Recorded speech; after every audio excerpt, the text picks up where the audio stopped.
Hello everyone. आप सबका स्वागत है एक न्यू वीडियो पे। आज हम करने वाले हैं बीएड एंट्रेंस एग्ज़ाम का रियल एग्जामिनेशन शेड। आज हम देखने वाले हैं। ये हमारा बुकलेट सेट ए है। ओके, सो आज हम ये पेपर सॉल्व करेंगे और आप भी अपने आप से सॉल्व कीजिए और देखते हैं आप कितना आंसर दे पाते हैं। सो ये 2026 का पेपर है। चलिए शुरू करते हैं। पहला क्वेश्चन आपका है, गुरु शब्द का बहुवचन शब्द क्या होगा? चलिए बताइए आप लोग, गुरु शब्द का बहुवचन शब्द क्या होगा? गुरु ए, गुरु ओ, गुरुतर या गुरुजन?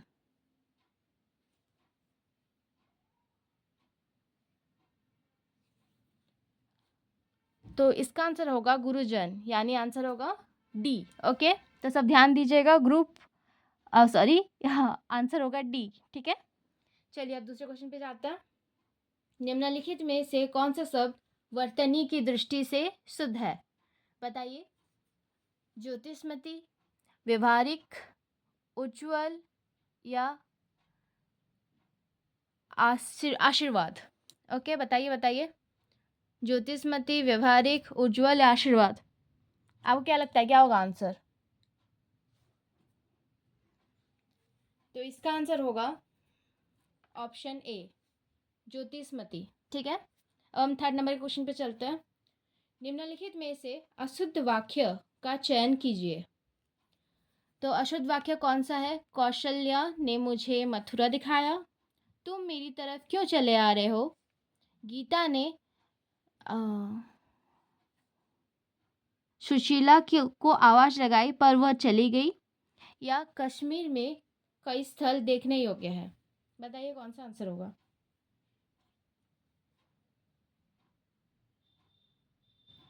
इसका आंसर होगा तुम मेरी तरफ क्यों चले आ रहे हो। यहाँ क्यों जो तरफ है उसकी जगह पे और होना चाहिए था, तो ये आंसर सही होता। तो ये आंसर गलत है। ओके, तो बी गलत है, बी गलत ऑप्शन है।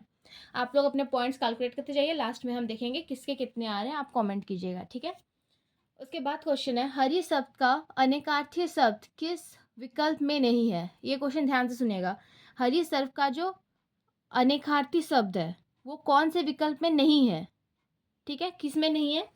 सूर्य, सर्प, सिंह या दूध? बताइए।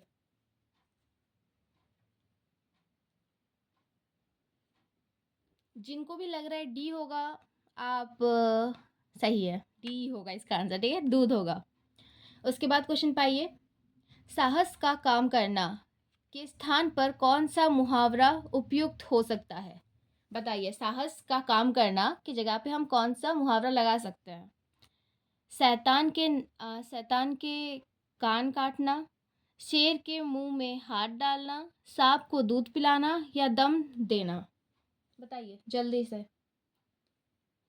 आपको क्या लगता है कौन सा होगा? इसका आंसर होगा शेर के मुंह में हाथ डालना। ओके, कोई साहस का काम करना किसको बोलते हैं? शेर के मुंह में हाथ डालना मुहावरा है, उसी का मतलब होता है। ठीक है, अब आपको दिया गया है, यहाँ पे ध्यान से देखिएगा। यहाँ पे पैसेज रीडिंग है, ये जो एक पैसेज है इसको आपको प्रॉपर पढ़ना है और फिर ये सब सॉल्व करना है। ठीक है, तो आप पैसेज खुद से पढ़िएगा, हम ये सब सॉल्व करते हैं पहले। चलिए, बड़ा अनर्थ कब हो जाता है? बताइए, ऑप्शन पढ़िए। जहाँ कार्य कारण के संबंध ज्ञान में त्रुटि हो जाती है, जहाँ क्रोध का गर्जन तजन क्रोध पात्र के लिए भाव दृष्टिकोण की सूचना देती है, क्रोध की भीषणता से जब कोई व्यक्ति शत्रु की शक्ति और अपने सामर्थ्य के आकलन में बिना आक्रमण करने के लिए प्रवृत्ति होता है। क्रोध के फोर्थ ऑप्शन, क्रोध की उग्र चेष्टाओं से डरकर आलम्बन भयभीत हो जाता है। ओके, मेरा हिंदी उतना अच्छा नहीं है, तो आप लोग अपने आप से ऑप्शन पढ़ लीजिए और बताइए आंसर क्या होगा। देखिए, मैं एक बात बता देती हूँ, इस टाइप के पैसेज में ना आपको ये आंसर मिलेगा नहीं। आप सोचोगे कि इसमें जो वाला फिट कर रहा है बड़ा अनर्थ, यहाँ पे आप ढूंढेंगे, फिर ये जो लाइन फिट करेगा वो बिठा दीजिएगा, वो नहीं होगा। इसको पढ़ के आपको यहाँ से खुद से आंसर बना के, मतलब बनाया हुआ ढूंढना होगा। इसमें आंसर आपको नहीं मिलेगा एक्चुअल में। ठीक है, तो इसको पढ़ के आपको वहाँ पे समझना पड़ेगा इसका मतलब क्या है, फिर जाके उसके मतलब के अकॉर्डिंग आपको यहाँ आंसर ढूंढना है। तो चलिए इसका मैं इजीली बता दे रही हूँ, क्योंकि ये हिंदी का सेशन है, मतलब इसमें 15 क्वेश्चन पहले हिंदी के आते हैं। तो आपका 11 का आंसर होगा सी। बड़ा अनर्थ कब हो सकता है, हो जाता है? क्रोध की भीषणता से जब कोई व्यक्ति शत्रु की शक्ति और अपने सामर्थ्य के आकलन के बिना आक्रमण करने के लिए प्रवृत्त होता है। ये होगा आंसर। चलिए 12 नंबर, क्रोध अंधा कब हो जाता है? बताइए ऑप्शन देख के।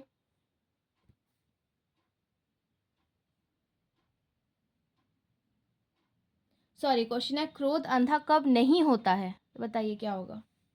क्रोध कब अंधा नहीं होता है?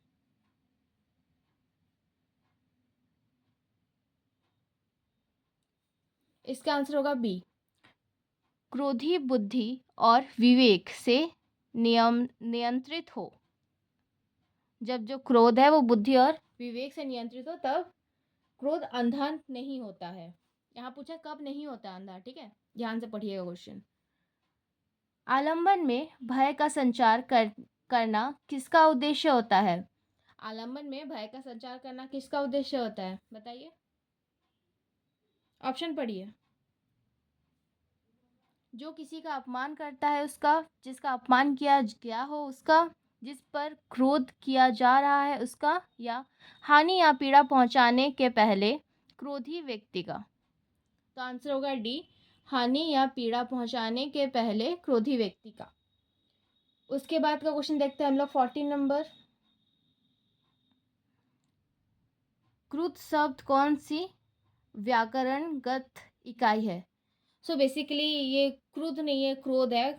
ये गलत आया है, मतलब गलत प्रिंट किया गया है बीएड फॉर्म में, मतलब क्वेश्चन पेपर में। सो ये क्या होगा, क्रोध। ये होगा गुणवाचक विशेषण, ठीक है, सी आंसर होगा इसका। इसका ऑफिशियल जो आंसर है उसको सी बताया गया है, मतलब गुणवाचक। चलिए अब 15 में आते हैं। मनोविकार ही एक दूसरे को परिमित क्रिया करते हैं। मनोविकार ही एक दूसरे को परिमित क्रिया करते हैं। वाक्य का अर्थ क्या है, बताइए वाक्य का अर्थ क्या है? तो इसका आंसर होगा ए। मनोविकार परस्पर एक दूसरे मनोविकार को सीमित बनाते हैं, ठीक है। तो ये आप खुद से पढ़ के कीजिएगा। अब हम चलते हैं इम्पॉर्टेंट क्वेश्चंस पे, ठीक है। तो देखते हैं हम इसके बाद के क्वेश्चंस को। ये अपना इंग्लिश आ गया क्योंकि हिंदी का सेक्शन 15 ही था, वो खत्म हो चुका है, ठीक है। ठीक है, तो अब देखते हैं। Choose the correct antonym of fool. Antonym synonym सबको पता है ना। सिनोनिम मतलब अगर फूल का जो सेम सेम वर्ड होगा, मतलब जिसका मीनिंग भी फूल निकलेगा, वैसे अगर वर्ड्स रहते हैं तो उसको कहते हैं हम सिनोनिम्स। जो साथ में चले, सेम नेम सब जो हो या फिर जिनमें सिमिलैरिटी हो उन्हें हम सिनोनिम कहते हैं। एंटोनिम मतलब जो अपोजिट हो, एंटी हो, ओके। तो यहाँ फूल का अपोजिट क्या होगा? स्कॉलर, कंट्रोल, डिवोशन या ब्यूटीफुल। ब्यूटीफुल होगा नहीं, डिवोशन भी नहीं होगा, कंट्रोल भी नहीं होगा, तो क्या होगा? स्कॉलर होगा, ठीक है। तो आंसर क्या है? स्कॉलर। तो स्कॉलर पे टिक कीजिए,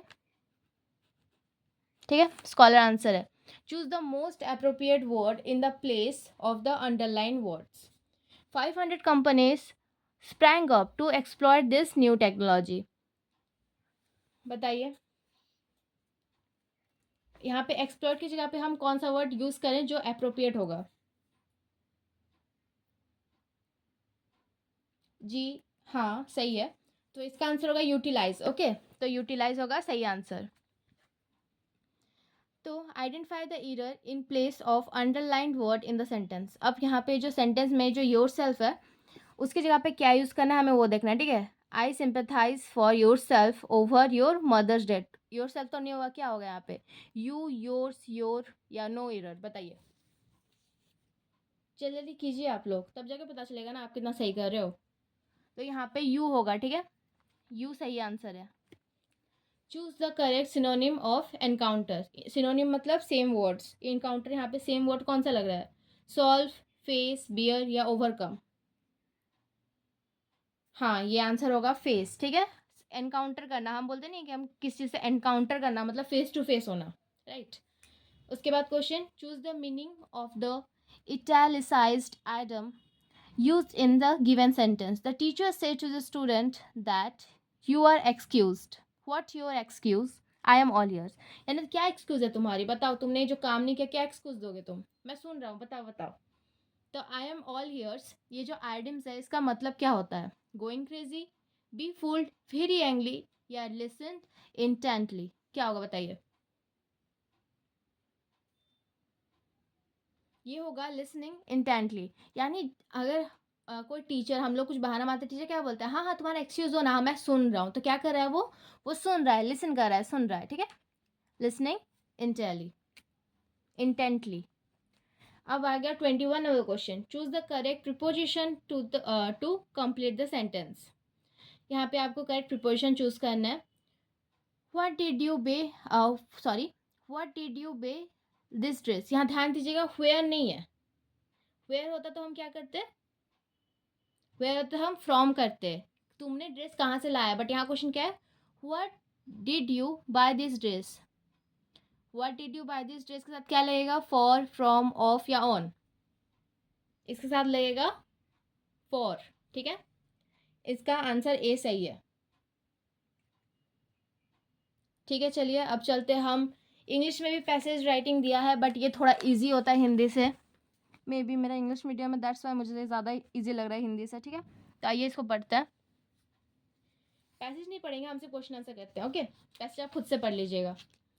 Which of the following best explain how AI improve patient outcome, ये बेसिकली AI से रिलेटेड है, जिसे कहते हैं आर्टिफिशियल इंटेलिजेंस, उसके बारे में ये जो पैसेज दिया हुआ है इसके क्वेश्चन आंसर है। Which of the following best explain how AI improve patients outcome, बताइए कि कौन से एग्जाम्पल में क्लियरली दिखाया जा रहा है, बेस्ट मतलब दिखाया जा रहा है कि जो AI है वो पेशेंट्स के ट्रीटमेंट में, उनके ओवरकम में ज़्यादा अच्छे से हेल्प कर रहा है, इम्प्रूव किया है।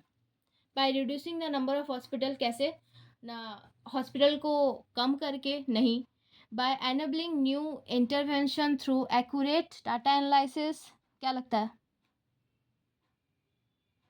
हाँ कि ना, बताइए बताइए, यही आंसर होगा, by enabling early invention through accurate data analysis, यानी नए इन्वेंशन को करके जिससे कि डाटा जो है वो एक्यूरेट निकले, पेशेंट को क्या हुआ है वो हमें क्लियरली पता चल सके। सो इस क्षेत्र में AI बहुत ज़्यादा इम्प्रूव किया है। चलिए इसके बाद 27 पे, हाँ, the use of AI in robotic surgery mainly help to, जो AI का यूज़ किया जाता है रोबोटिक सर्जरीज में, वो किस चीज़ में हेल्प करता है, enhance precision and efficiency in procedure, या reducing the role of technology, या फिर increase the duration of operation, या एलिमिनेट पेशेंट्स मॉनिटरिंग, बताइए कौन सा होगा।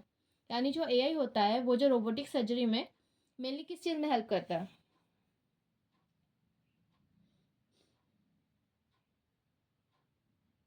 आंसर होगा A, enhance precision and efficiency in procedure, जो प्रिसीजन है उसका एनहांस करता है, बेटर करता है, और साथ में जो एफिशिएंसी होता है प्रोसीजर का उसको भी अच्छा करता है, ओके।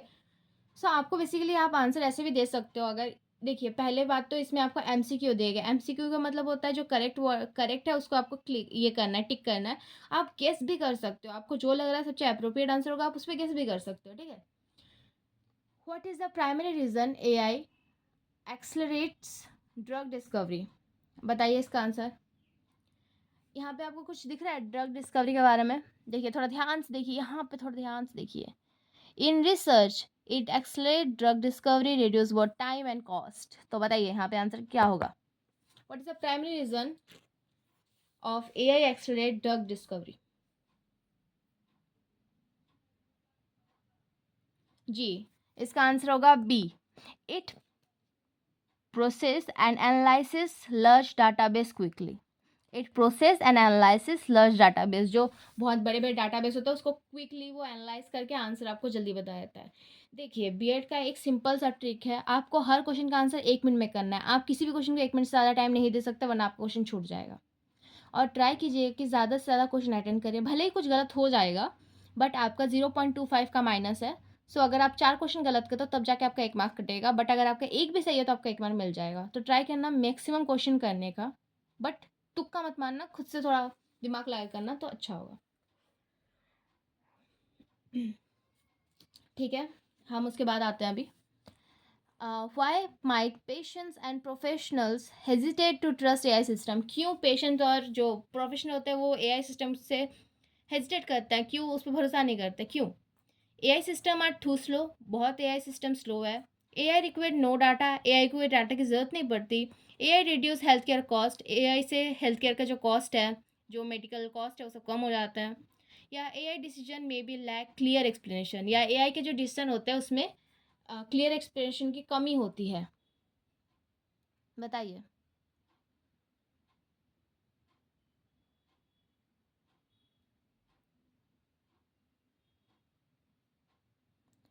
एक चीज़ आप नोटिस किए होंगे, यहाँ पे देखिए, यहाँ पे क्या क्वेश्चन पूछा जा रहा है, एआई का प्रॉब्लम क्या है। यहाँ पे इसके बारे में कुछ दिया हुआ है, बताइए तो। यहाँ पे देखिए, AI presents several challenges. Concern related to data privacy, security arise due to the extensive use of sensitive patient's information. यहाँ क्या बोला गया है? पेशेंट के इंफॉर्मेशन की वजह से ये थोड़ा सा प्रॉब्लम होता है।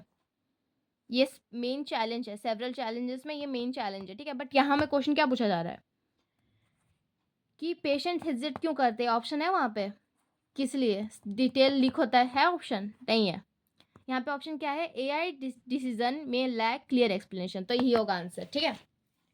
आपको क्वेश्चन पढ़ के आंसर करना होगा, यहीं पे आपको आंसर मिलेगा, कोई ज़रूरी नहीं है। जैसे इसमें आप देख सकते हो, इसमें आपका किसी का आंसर यहाँ पे नहीं है, और ऐसे ही एग्जाम में क्वेश्चन आता है। What is the key implication of AI for the health care workforce, बताइए। What is the key implication? Complete removal of human role, no change in existing skill, needed for adoption and development of new skill, elimination of training procedure। यहाँ पे देखिए question positive है कि negative है? Positive question है। What is the key implication? Complete renewal हो सकता है? नहीं। नो चेंज इन एग्जिस्टिंग नहीं हो सकता, तो क्या होगा? सी होगा। Elimination of training process, eliminate negative में जा रहा है, नहीं होगा। क्यों किसी को एलिमिनेट करना है ट्रेनिंग प्रोसेस से? तो क्या होगा? Need for adoption and skill of adoption and development of new skill. Okay, आप लोग को समझ में आ रहा है? तो ठीक है, तो ये क्वेश्चन हो गया। अब हम चलते हैं नेक्स्ट पे, ठीक है। यहाँ पे हम आंसर देखेंगे 31 का। Okay, is it clear now? हाँ, अब दिखाई दे रहा है, ठीक है। तो आज हम करने वाले हैं 50 तक, एंड नेक्स्ट क्लास में हम उसके बाद 50 से 100 करेंगे, ठीक है। Following problem contain of 3 statement, ये जो प्रॉब्लम्स है इसमें 3 को स्टेटमेंट दिया गया है। Based on the first 2 statement आपको थर्ड स्टेटमेंट डिसाइड करना है कि वो सही है कि गलत है। यानी पहले 2 जो ये होगा स्टेटमेंट उन्हें आपको पढ़ना है, और तीसरा वाला सही है कि नहीं आपको बताना है, ठीक है। तो पढ़ते हैं हम। ड्यूरिंग द पास्ट ईयर जय सॉ मोर मूवीज देन साहिल। यानी ये जो कुछ लास्ट के जो पास्ट ईयर है उसमें जय ने बहुत सारे मूवीज़ देखे हैं, साहिल से ज़्यादा मूवीज़ जय ने देखे हैं। सेकेंड स्टेटमेंट है Sahil saw fewer movies than Divya, और साहिल ने कुछ ही मूवीज़ देखे हैं दिव्या से। मतलब दिव्या ने ज़्यादा देखे हैं और साहिल ने कम देखे। Sahil saw fewer movies than Divya. Okay, so हमें तीसरा स्टेटमेंट दिया गया है Divya saw more movies than Jay, तो यानी दिव्या ने बहुत सारी ज़्यादा, मतलब ज़्यादा मूवीज़ देखे हैं जय से। तो बताइए क्वेश्चन क्या होगा, आंसर क्या होगा उसका?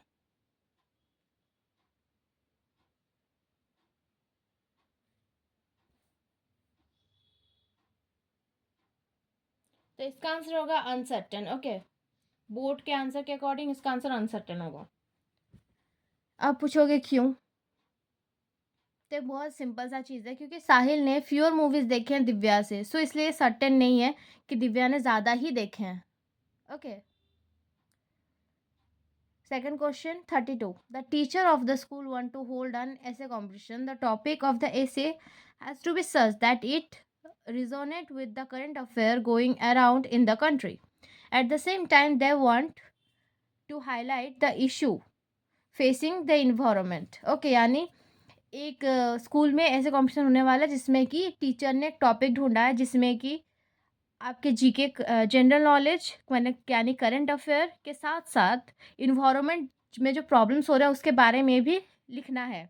ओके, सो इसका टॉपिक का नाम वो क्या रखेगी इस सिचुएशन में? उस कंपटीशन का जो नाम है वो क्या होना चाहिए? ऑप्शन में है upcoming election and their expected result, information technology and its benefit, या न्यू फॉरेस्ट पॉलिसी एक्ट, और लास्ट है panchayat election and farmers issue. बताइए, अपने से कीजिए फिर मैं आंसर बता रही हूँ। तो यहाँ पे आपका आंसर होगा न्यू फॉरेस्ट पॉलिसी एक्ट। क्यों होगा? क्योंकि न्यू फॉरेस्ट पॉलिसी एक्ट में आपको अभी रिसेंट के जीके के बारे में पता चल जाएगा कि न्यू फॉरेस्ट पॉलिसी में क्या पॉलिसी है क्या नहीं, और साथ ही इन्वायरमेंट के इशू के बारे में डिस्कस करता है कि क्या प्रॉब्लम हो रहा है इन्वायरमेंट में, क्योंकि फॉरेस्ट एक्ट ये सबसे रिलेटेड है। तो आंसर होगा सी। ठीक है, अब हम चलते हैं question number 33। Is it clear?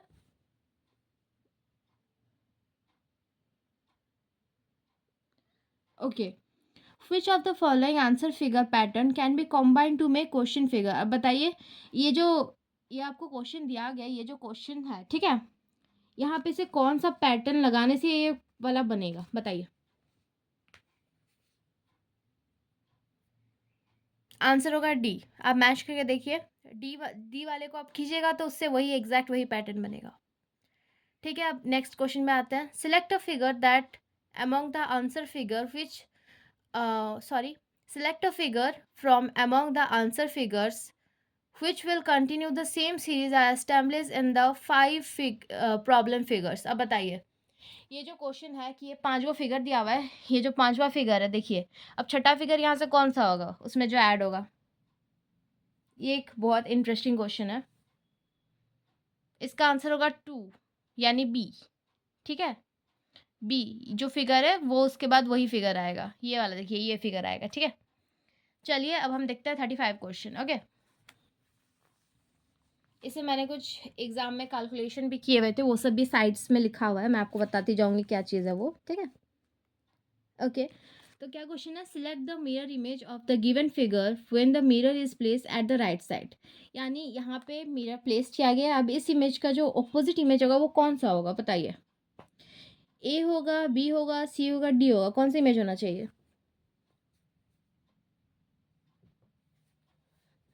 तो जिसने भी डी किया है उसका सही है। इसका जब ऑपोजिट इमेज होगा तो वो ऐसा इमेज होगा। ठीक है, क्योंकि ये राइट इमेज हो रहा है। ओके, अब नेक्स्ट इमेज सेम क्वेश्चन है बट ये वाटर इमेज। ध्यान दीजिएगा, ये मिरर इमेज, ये वाटर इमेज, तो इसका वाटर इमेज बताइए कौन सा होगा? 36 नंबर में वाटर इमेज दिया हुआ है, कौन सा होगा? एक चीज़ रुकिए, मैं आपको करके बताती हूँ बोला। ठीक है, एक चीज़ हमेशा ध्यान रखिएगा, पानी यहाँ होता है, पानी कहाँ होता है? नीचे होता है ना, पानी सरफेस लेवल पे होता है ना? तो जब सरफेस में होगा तो एग्जैक्टली इधर से उल्टा कीजिएगा, इसको पूरा उल्टा कर दीजिए इधर से, ये भी इधर से। मतलब पानी का रिफ्लेक्शन कैसा होता है? आप खड़े होते हैं तो पहले आपका पैर दिखता है, उसके बाद सर दिखता है, वैसे करके लिखिए। ये आंसर होगा डी। ठीक है, ध्यान रखिएगा इस पर। अब हम पढ़ेंगे करेंगे क्वेश्चन नंबर 37।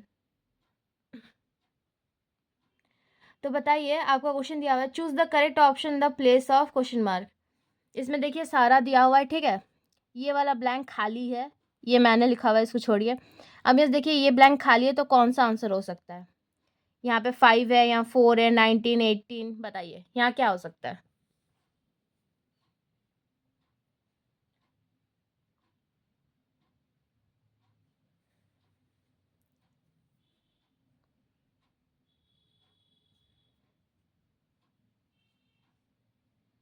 यहाँ पे होगा 14। ठीक है, यहाँ 14 होगा यहाँ पे आंसर। मैंने पहले 20 किया था, फिर मैंने भी चेंज करके इसको 14 किया है क्योंकि इसका आंसर 14 है।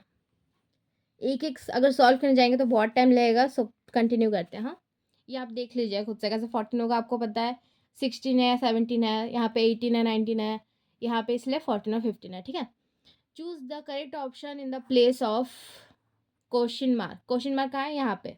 तो अब देखेंगे क्या कॉमन है, ये दोनों में क्या कॉमन है जो इसमें कॉमन होगा, देख लेते हैं पहले। 6 5 जा कितना होता है? 6 5 जा 30 होता है ना। 3 3 जा 9, तो क्या होगा? 30 + 9 39। ठीक है, बीच में 39 है। इसको भी ऐसे ही करते हैं। 7 5 जा 30, 6 6 जा 14। नहीं, वेट, कुछ तो गलत किया है। ओके, 7 5 जा 7 5 जा 45, वही सोचो, कुछ तो गलत हुआ है। ओके, तो 45 + 16 कितना होगा? 1 4 1 5 1 6। ओ वेट वेट वेट, फिर से कुछ गलत किया। 7 5 जा कितना होता है? 45।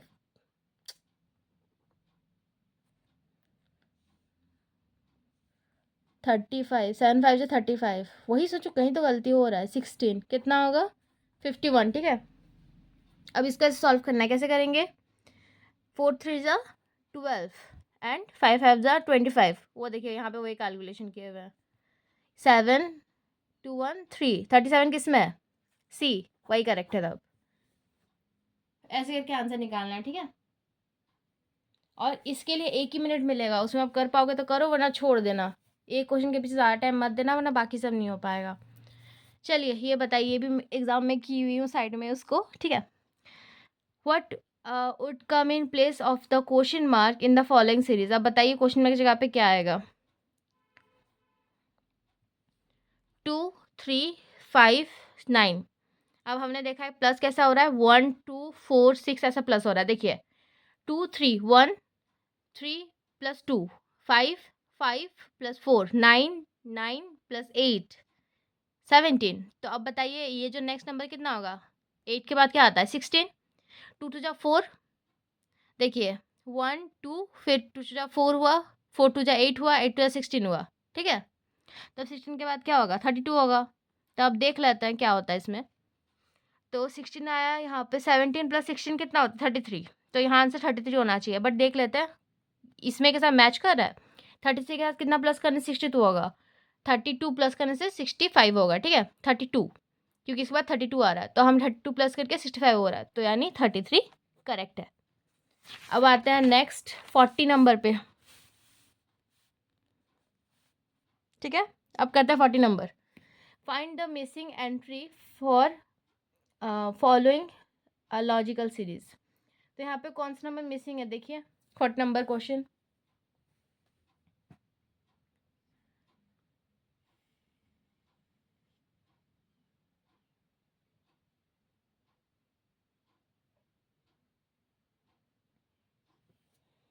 ठीक है, चलिए करते हैं अब इसको भी। हाँ, देखिए, ए के बाद क्या होगा? बी होगा, यहाँ पे बी कर देते हैं। सी, ई के बाद क्या होगा? ए बी सी। ई के बाद क्या होता है? एफ होता है। ए बी के बाद क्या होता है? सी होता है। ई एफ हो गया। अब यहाँ पे क्या बचा है? यहाँ पे E F, A B C E F तक ही है। ठीक है, ए बी सी ई एफ, यहाँ पे ई एफ हो गया। यहाँ पे क्या बचेगा? ए होगा फिर से, क्योंकि बी सी है, तो ए आया। फिर बी सी हुआ, फिर यहाँ पे क्या होगा? खाली जगह है। बी सी के बाद क्या होता है? डी और ई। यहाँ पे डी कहीं पे है नहीं, तो यहाँ पे क्या आएगा? ई आएगा। फिर एफ, फिर ए के बाद क्या होता है? बी, फिर ई के बाद क्या होता है? एफ। कौन सा करेक्ट है आप बताइए? डी करेक्ट हो जाएगा आपका। ठीक है, next question 41। In all the alphabet of the series are written in reverse order. ये जो सीरीज है ये रिवर्स ऑर्डर पे लिखा गया है। Then which of the following will be the 8 to the right. Right से 8 number and to the right of the 7 from the left end of the series. बताइए कौन सा होगा? 41।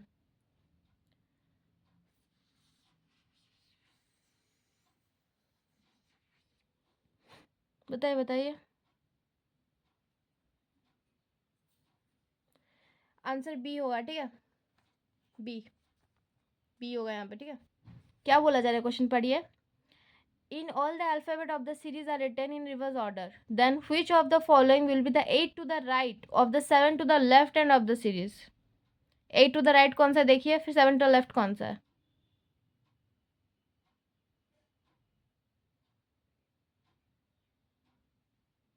ठीक है, आप लोग कर लीजिएगा इसको सॉल्व। चलिए नेक्स्ट आता है। जल्दी 50 कर ख़त्म भी करना है हमें। The following element can be fitted in one of the following diagram which is the appropriate option.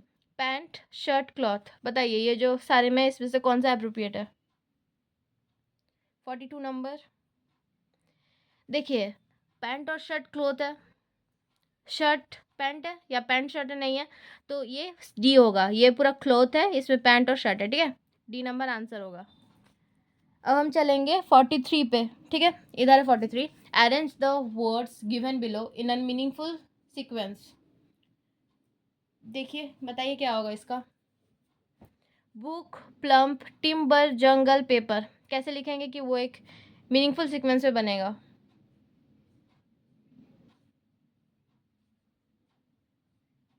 Option दिया हुआ है, देख लीजिए पहले। 1, ये पढ़ते हैं। किताब, लकड़ी, कागज, जंगल, लुंगड़ी, मतलब पल्प। नहीं, ये गलत है। तो आइए हम सीधा डी देखते हैं। जंगल, ओके, इंग्लिश में देखते हैं। 4 जंगल, 3 timber, 2 pulp, 5 paper and 1 book, ठीक है। तो डी आंसर होगा। आपको ऐसा मीनिंगफुल सीक्वेंस में उसका अरेंज करना है। जंगल से क्या मिलेगा आपको? टिम्बर मिलेगा। टिम्बर से क्या कीजिएगा? पल्प निकालिएगा। जो पल्प निकालिएगा उसका क्या होगा? उससे कागज बनेगा, फिर कागज से क्या बनेगा? बुक बनेगा। तो इसलिए ये सही होगा, ठीक है। अब नेक्स्ट क्वेश्चन पे आते हैं। ये जो क्वेश्चन मार्क की जगह पे आपको अप्रोप्रिएट बिठाना है, कौन सा होगा? मतलब मैं समझाती हूँ। Find suitable alternative in place of the question mark. जैसे ये सब बिठाया हुआ है, ये जो इसके बाद क्या बैठेगा बताइए। पहले हम देखते हैं आगे के में कैसे कैसे बैठा है ये तीनों में, तब जाके यही बैठेगा ना। 3 2 1 2 4 9 4 1 4। क्या दिख रहा है? 3 का डबल 9 होता है, ठीक है। 3 का पावर 2 करेंगे तो 9। 4 का 2 का 2 इंटू 2 4, 2 इंटू 2 4। यहाँ पे क्या होगा फिर? 2 इंटू 2 4, 1 टू इंटू 1 1 ही होगा। 3 3 9। देखते हैं कौन सा ऑप्शन बैठता है। ऑप्शन बैठेगा बी। तो 4019 होगा आंसर, ठीक है। अब आते हैं हम 94। Is it clear?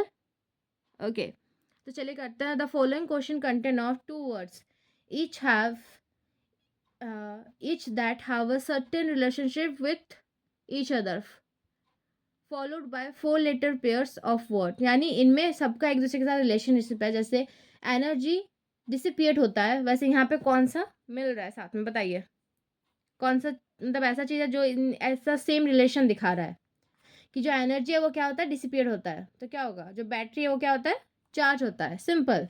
Okay, match करना है बस कि ये सेम रिलेशन किसके साथ है। यहाँ पे बैटरी क्या होता है?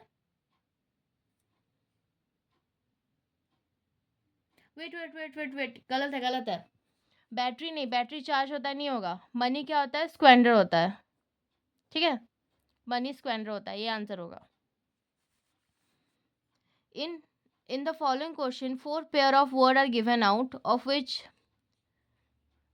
of which the words in 4 pair bear a common relationship. अच्छा, इन चारों का कुछ सेम रिलेशनशिप है, तो जो अलग है हमें उन्हें ढूंढना है। ओके, 46 बताइए।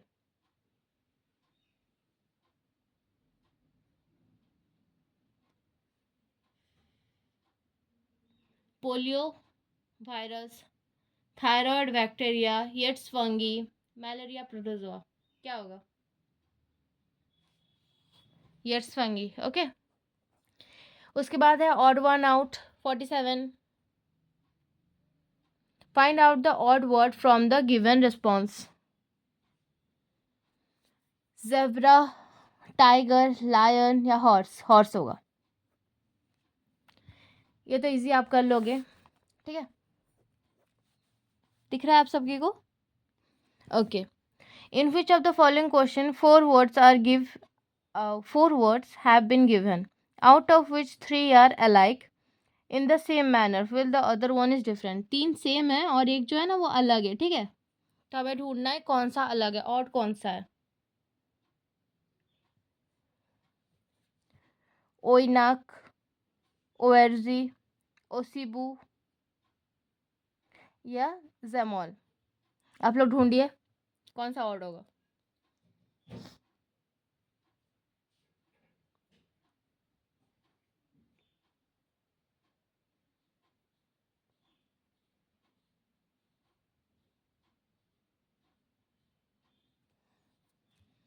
जेमॉल होगा, ठीक है।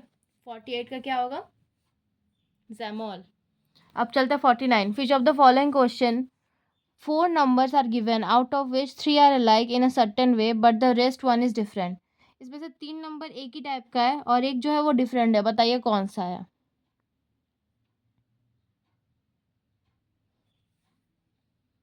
49 का बताइए। इसमें होगा ए नंबर, ठीक है।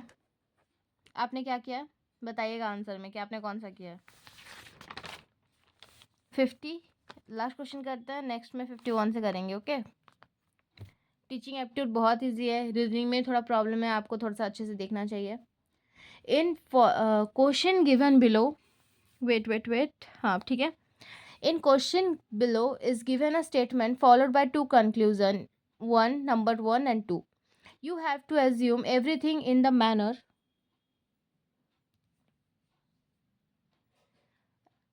in the statement to be true, then consider the two conclusions together and decide which of them logically follows beyond a reasonable doubt from the information given in the statement। यानी ये जो statement दिया हुआ है, Fortune favour the brave, इसमें ये जो statement का कंक्लूजन क्या निकलता है, इस स्टेटमेंट का मतलब क्या निकलता है, यही बताना है। फॉर्चून फेवर किसको करता है, जो चालाक होता है, जो ब्रेव होता है, हिम्मत वाला जो होता है, चालाक नहीं जो हिम्मत वाला होता है, ठीक है। तो यहाँ पे नीचे स्टेटमेंट दोनों पढ़ते हैं हम लोग। Risk are necessary for success, risk life में लेना पड़ता है सक्सेस होने के लिए। या coward die many times before their death, इस स्टेटमेंट का कंक्लूजन क्या हो सकता है, दोनों या एक ही होगा। जो risk are necessary for success यही होगा। ओनली कंक्लूजन वन फॉलो, तो हम ए कर देंगे बिंदास, ठीक है। तो इसके साथ आपका 50 क्वेश्चन खत्म होता है। इसके बाद हम टीचिंग एप्टीट्यूड का 50 क्वेश्चन लेके आएंगे और साथ ही कुछ ये भी होंगे। ये देखिए, ये सारे आपके रीजनिंग के भी क्वेश्चंस हैं। हम आपके साथ टीचिंग एप्टीट्यूड के क्वेश्चंस लेके आएंगे जो बहुत ईजी है और बहुत ज़्यादा इंटरेस्टिंग है, ठीक है। मिलते हैं तब नेक्स्ट वीडियो में।